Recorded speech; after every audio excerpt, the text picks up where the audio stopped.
Kuan Chu berjalan bersama kakek pengemis yang luka-luka dan di sepanjang jalan kakek pengemis itu masih bernyanyi-nyanyi. Kuan Chu seorang anak yang cerdik, mendengar nyanyian yang isinya memaki-maki dan mencela orang Silu, dia tahu bahwa kakek ini tentu dibikin sakit hati oleh Silu. "Lopek, apakah anak bangsawan tadi Silu?" Kakek itu berhenti bernyanyi, kemudian memandang padanya. Akan tetapi sebelum dia menjawab, tiba-tiba kakek itu meramkan matanya. Wajahnya semenjak tadi sudah pucat dan sekarang matanya berkunang. Tubuhnya lemas dan dia lalu terkulai, pingsan dalam dekapan Kuan Chu. Ternyata bahwa kakek ini telah kehilangan banyak darah dan karena semenjak tadi dia menahan sakit dengan nyanyiannya. Kini setelah ia berhenti bernyanyi, rasa sakit itu datang menyerang dirinya bagaikan gelombang besar yang menelannya. Kuan Chu cepat menarik tubuh kakek ini dan karena anak itu diam-diam telah mempunyai tenaga besar, dengan mudah dia mengangkat dan memondong tubuh yang kurus kering ini ke pinggir jalan. Dia meletakkan tubuh pengemis tua itu di bawah pohon, lalu cepat pergi ke sebuah kedai yang ramai. Pelayan kedai itu baik hati. Ketika Kuan Chu menceritakan keadaan pengemis tua yang sengsara, diberinya anak ini semangkok bubur hangat dan sedikit sisa arak. Kuan Chu menghaturkan terima kasih dan cepat kembali ke tempat dia meletakkan tubuh pengemis tua tadi. Setelah dia menuangkan sedikit arak ke dalam mulut kakek itu, maka pengemis tua ini siuman kembali dan dia menerima bubur yang disuapkan ke dalam mulutnya oleh Kuan Chu. "Anak, kau baik sekali. Baru sekarang aku orang Si Gui bertemu dengan seorang yang menaruh perhatian kepada lain orang yang sengsara," katanya. Dengan bantuan Kuan Chu, dia lalu duduk bersandar kepada sebatang pohon. Sementara itu, hari telah menjadi panas dan hawa di bawah pohon besar itu sejuk benar. "Kita mengasuh di sini dulu." Siapa pula namamu tadi?" "Kau Silu, dan namamu?" "Kuan Chu," jawab anak gundul itu sambil menahan perutnya yang terasa perih saking laparnya. "Lu Kuan Chu, nama yang cukup baik, sayang sinya itu." Anak, bagaimana kau sampai bisa mempunyai Silu?" kakek itu bertanya. "Entahlah, Gui Lopek, aku sendiri tidak tahu kenapa namaku Lu Kuan Chu. Aku mendapat nama ini begitu saja, dan kupikir, betapapun buruknya nama ini masih lebih baik daripada yang tidak bernama sama sekali. Lagi pula, apakah artinya nama? Waktu lahir manusia tidak bernama, dan kalau sudah mati, namanya lenyap pula bersama tubuhnya ke dalam tanah." Kakek itu membelalakkan matanya. Benar-benar ajaib. Dari mana kau mendapatkan semua pengertian itu?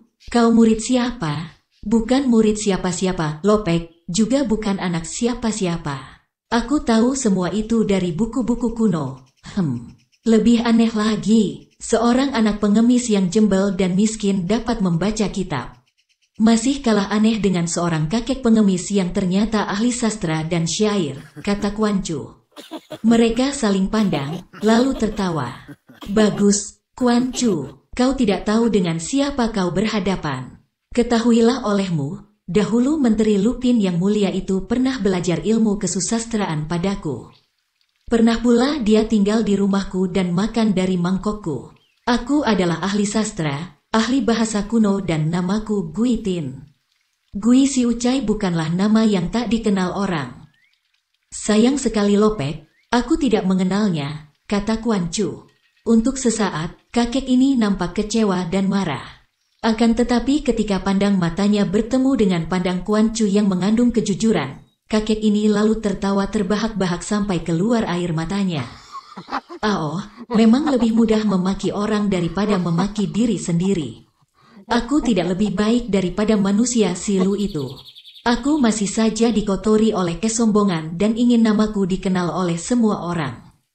Hanya kesombongan dan impian kosong belaka." "Kau benar, Kuan Chu. Nama Gui Si Ucai memang nama kosong belaka. Apa anehnya pada diri seorang pengemis kelaparan yang dikeroyok anjing? Hahaha. Akan tetapi pertemuan kita ini bukan kebetulan saja, tentu sudah diatur oleh Tian yang Maha Adil. Kau cerdas dan suka dengan kesusastraan. Maukah kau mengoper pengetahuan yang memberatkan jiwaku ini?" Kuan Chu memang cerdik, Akan tetapi mendengar ucapan ini, dia masih ragu-ragu akan maksudnya. Apa kau maksudkan bahwa kau hendak mengajarkan semua pengetahuan sastramu, Lopek? Guitin mengangguk. Apa kataku? Kau memang cerdas dan hanya kaulah yang akan mewarisi pengetahuanku. Kuan Chu merasa girang sekali. Memang dia paling senang akan kesusastraan, maka mendengar ini dia berlutut di depan kakek pengemis tadi, menyatakan kesediaan untuk mengoper semua pengetahuan dari Gui Si Ucai. Guitin puas sekali. Sambil mengurut-urut kedua kakinya yang sakit-sakit, dia berkata, Kuan Chu, setelah sekarang kita menjadi guru dan murid, ada baiknya kalau kau berterus terang. Siapakah sebetulnya orang tuamu dan kau datang dari mana? Mendengar pertanyaan ini Kuan Chu menjawab sejujurnya, Lopek, sesungguhnya aku tak berbohong ketika aku berkata bahwa aku tak tahu siapa orang tuaku dan dari mana aku datang. Seingatku tahu-tahu aku telah berada di pantai Laut Pohai dan melihat Ang Bin Sin Kai berkelahi dengan Kak Tong Taisu, karena mereka berdua memperebutkan aku untuk menjadi muridnya. Akan tetapi aku tidak mau menjadi murid mereka. Mendengar ini, Guitin membelalakan matanya. Aduh, kalau tidak mendengar dari mulutnya sendiri, siapa yang sudi percaya? Tidak mau menjadi murid Ang Bin Sin Kai? Benar-benar aneh pernyataan ini. Akan tetapi sudahlah, kau memang seorang sintong, anak ajaib, dan agaknya kau akan lebih berhasil daripada aku. Kita anggap saja bahwa kau memang sengaja diturunkan oleh Tian untuk menguras dan mengoper semua apa yang pernah kupelajari. Sekarang, kau dengarlah riwayatku agar kau tahu orang macam apa yang sekarang menjadi gurumu.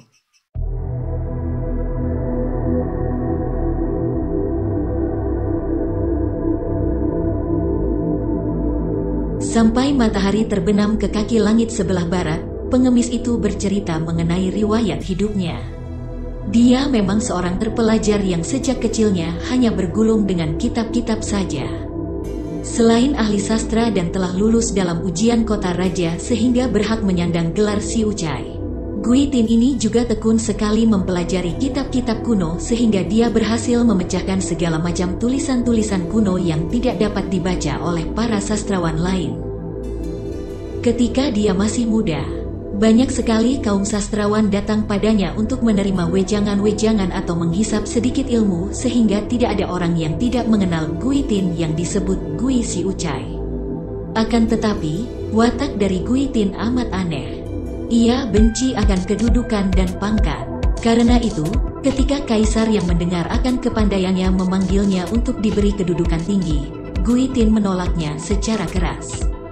Tentu saja kaisar merasa tersinggung dan terhina, lalu menitahkan pasukan untuk menangkap Guitin. Akan tetapi, para pembesar yang merasa sangat kagum kepada sastrawan yang pandai ini, mencegah dan mintakan ampunan kepada kaisar sehingga hukuman kepada Guitin diubah. Dari hukuman mati kepada hukuman buang. Ia dilarang tinggal di kota raja dan harus keluar dari situ. Guitin menjadi marah dan penghinaan ini membuat perubahan hebat dalam hidupnya. Ia menjadi seperti gila dan sambil berteriak-teriak memaki-maki kaisar, dia lalu keluar dari kota raja.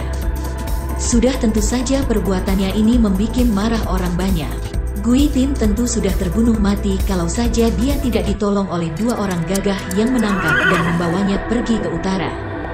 Dua orang gagah ini ternyata adalah putra-putra Kaisar Mongol. Ketika itu, pemerintahan Mongol memperluas kebudayaan mereka dengan mempelajari kitab-kitab dari Tiongkok yang dapat mereka rampas dari perpustakaan Kaisar Han. Akan tetapi karena banyak terdapat kitab-kitab yang kuno dan sulit sekali dibaca, maka setelah melihat keadaan Guitin, dua orang putra kaisar yang ternyata perkasa sekali itu lalu menolong Gui Si Ucai dan membawanya ke Mongol. Kaisar mendengar tentang hal ini. Guitin kemudian dianggap sebagai pengkhianat yang melarikan diri ke daerah asing, maka seluruh keluarganya lalu ditangkap dan dihukum mati. Sampai belasan tahun Guitin tinggal di Mongolia, di mana dia bekerja menerjemahkan kitab-kitab kuno yang sangat sukar dibaca. Dalam kesempatan ini Guitin memperdalam pengetahuannya dengan mempelajari bahasa-bahasa daerah yang banyaknya puluhan macam. Juga dia menemukan kitab-kitab kuno yang ternyata berisikan pelajaran penting sekali mengenai ilmu perang, ilmu silat, dan lain-lain. Akan tetapi sebagai seorang ahli sastra, Gui Tin tidak suka mempelajari tentang ilmu silat. Kembali Gui Tin menghadapi bahaya hebat ketika Kaisar Mongol minta agar supaya dia menerjemahkan kitab-kitab ilmu perang serta ilmu silat.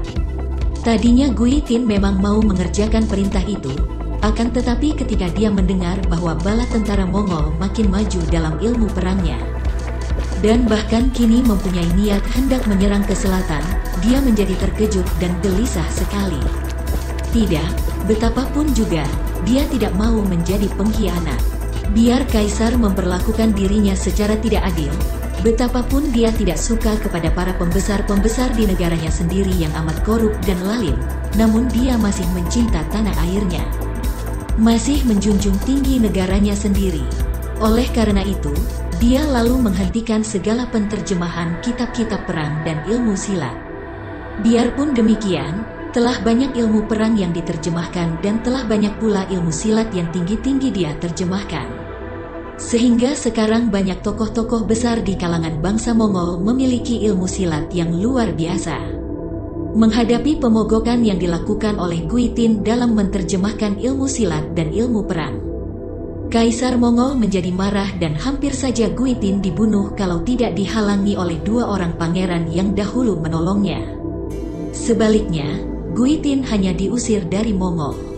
Untuk kedua kalinya sastrawan ini diusir oleh Kaisar dan kini dia pergi dengan penuh perasaan jemu menghadapi manusia.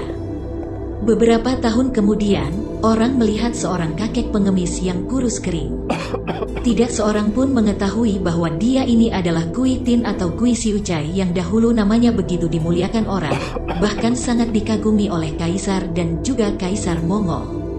Hancur hati Gui Tin ketika dia mendengar betapa keluarganya sudah dimusnahkan dan semua dijatuhi hukuman mati.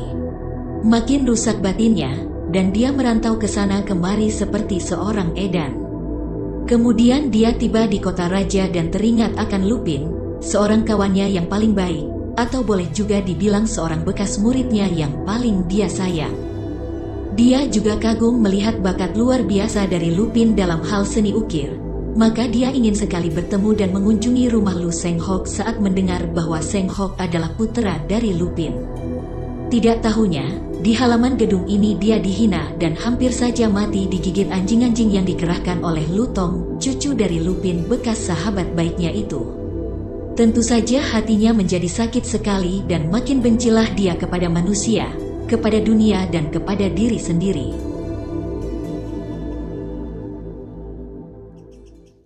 Demikianlah Kuan Chu, kalau tidak bertemu dengan engkau, agaknya aku tidak melihat sesuatu lagi untuk lebih lama tinggal di dunia ini. Dengan adanya kau, aku masih ingin hidup beberapa tahun lagi untuk menumpahkan semua yang telah kupelajari kepadamu. Kuan Chu merasa terharu sekali, dan semenjak saat itu dia memandang kepada gurunya ini dengan penuh penghormatan, penuh kasih sayang, dan dia merawat Gui Tin dengan penuh kesabaran dan kesetiaan. Dia tidak ragu-ragu untuk mengemiskan makanan untuk gurunya ini, atau menggendong tubuh gurunya yang lemah bila perjalanan jauh membuat kaki Gui Tin pecah-pecah dan tulangnya sakit-sakit.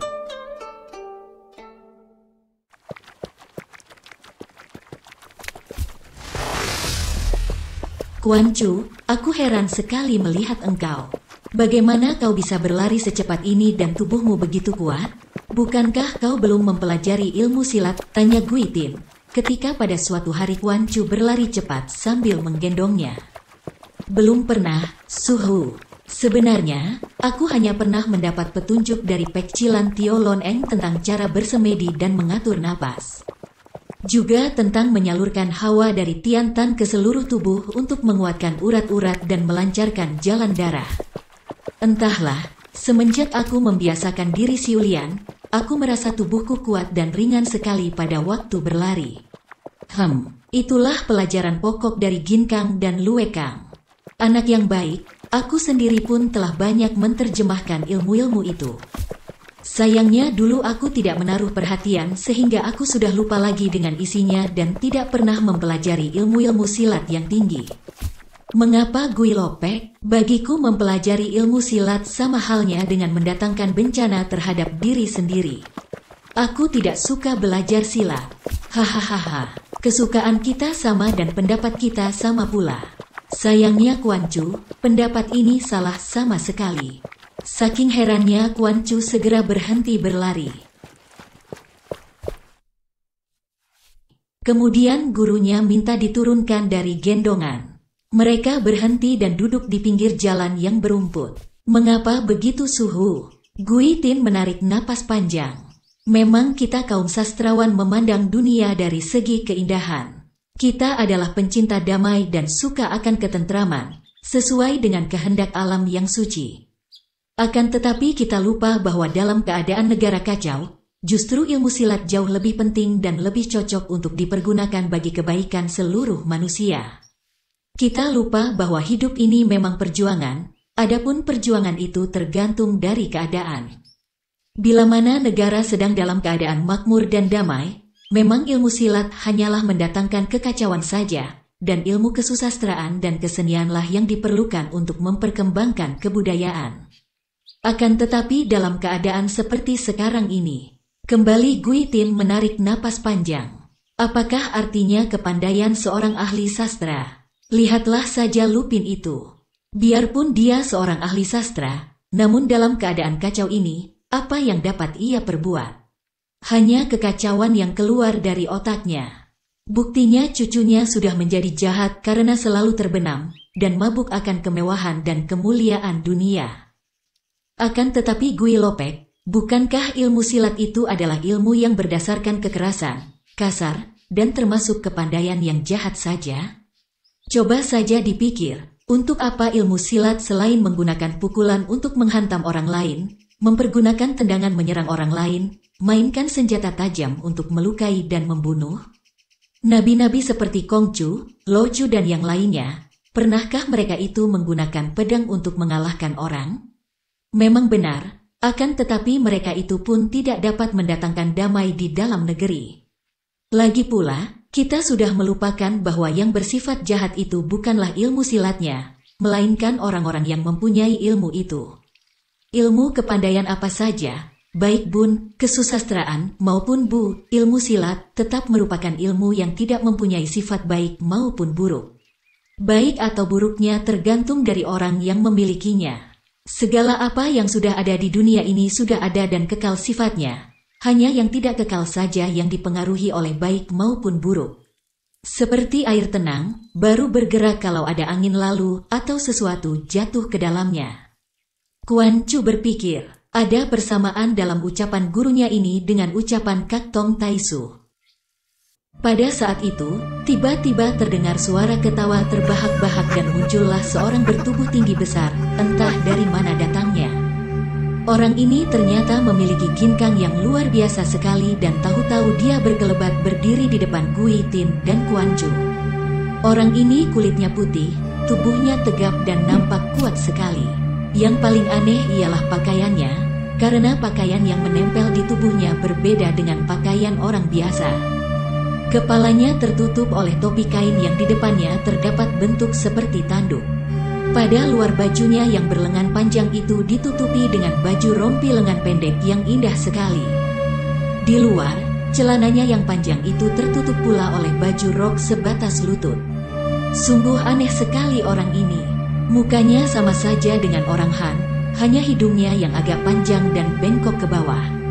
Ia tidak berkumis namun memelihara jenggot model kambing. Pada punggungnya tergantung sepasang siangkek, tombak bercabang, yang runcing.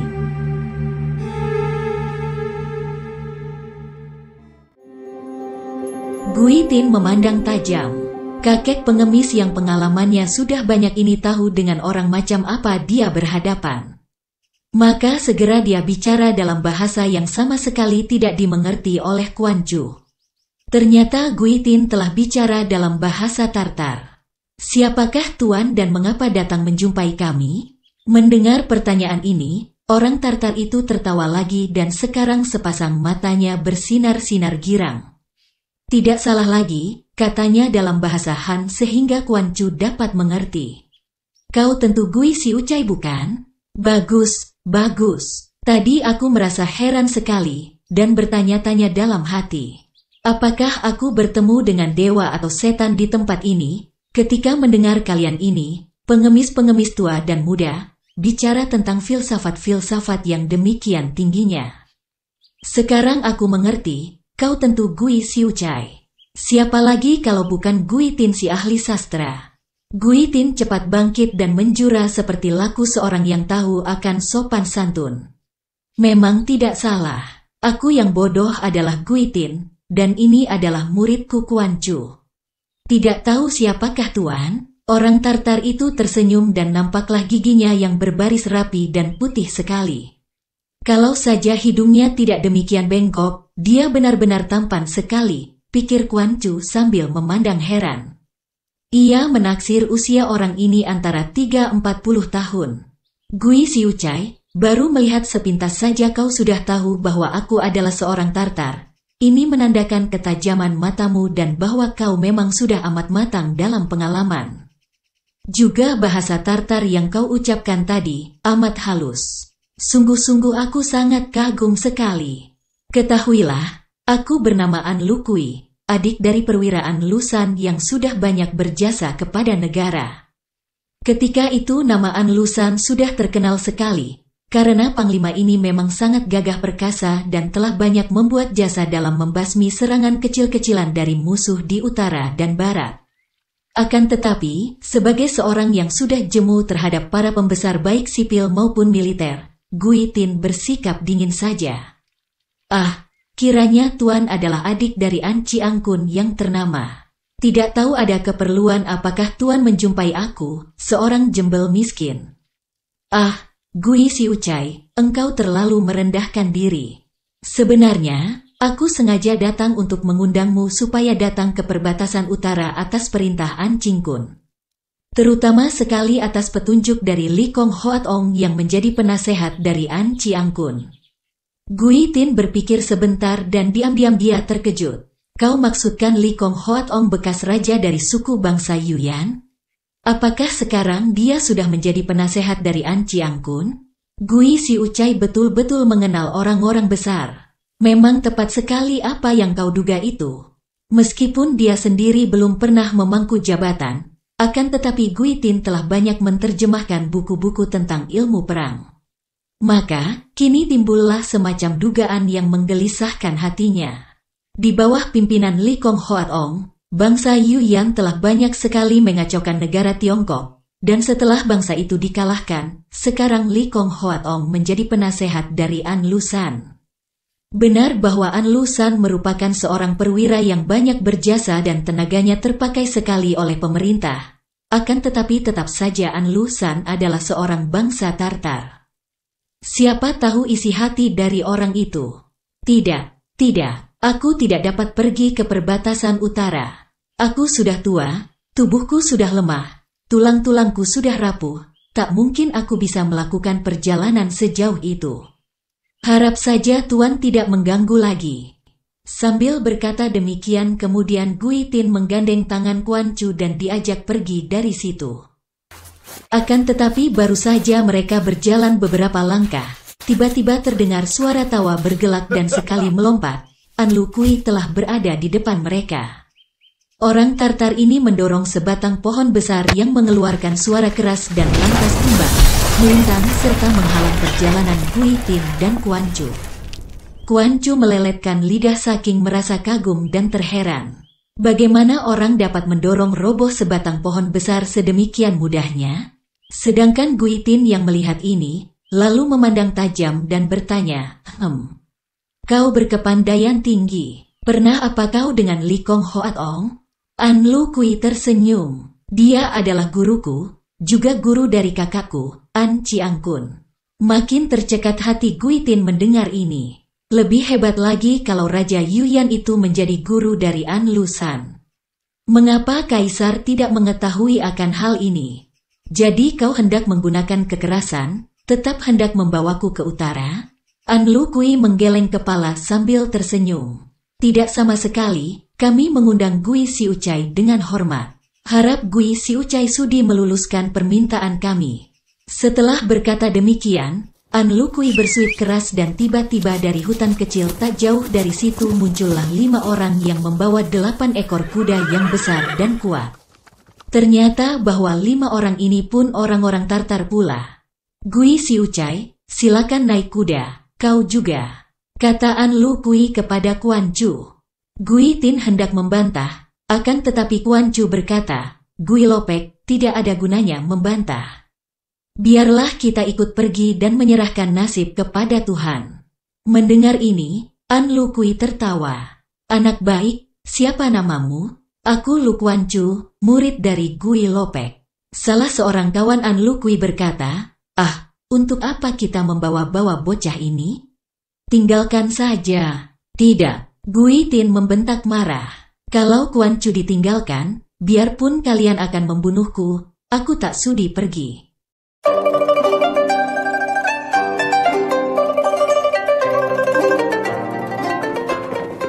Demikianlah, Gui Tin lalu naik kuda dan Kuan Chu juga naik kuda itu di belakang gurunya.